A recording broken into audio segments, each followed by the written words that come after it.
থাক থাক, আর অ্যাক্টিং করতে হবে না।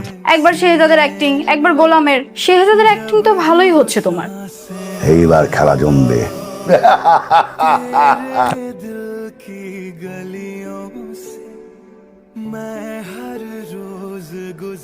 ঠিক যেভাবে বলেছি ওভাবেই কিন্তু যেন কোনোভাবে কোনো উল্টোপাল্টা না হয়।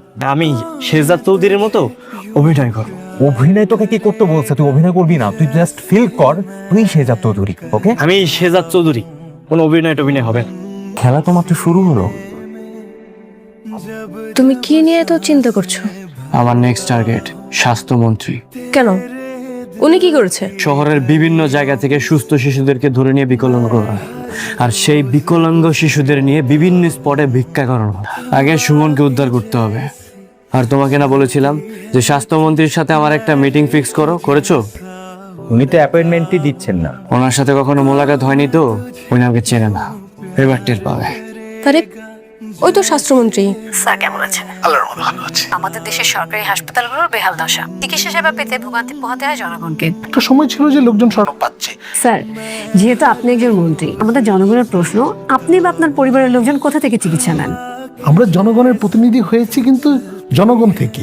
জনগণ যেখানে চিকিৎসা নেবে আমার চিকিৎসাও তো সেখানেই হবে। মানে আমি, আমার পরিবার, আমার ভাই বোন সবার চিকিৎসার একটাই জায়গা সরকারি হাসপাতাল। কারণ আমরা উন্নত বিশ্বের রোল মডেল বানিয়েছি আমাদের হসপিটালগুলোকে। আধুনিক ডাক্তাররা আছে, আমার দেশের ছেলেরা আছে। জনগণ যেখানে চিকিৎসা নিচ্ছে তাদের পাশের বেডে শুয়ে আমি চিকিৎসা নিব।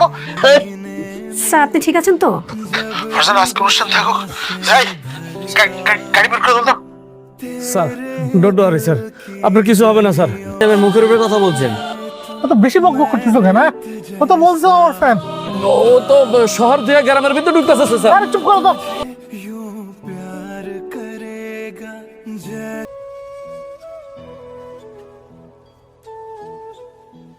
আব্বা,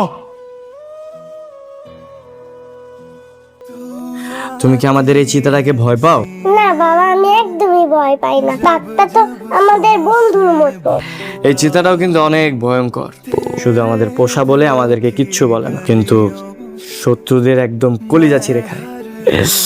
তোমার বাবা কিন্তু এই চিতার থেকে অনেক ভয়ঙ্কর।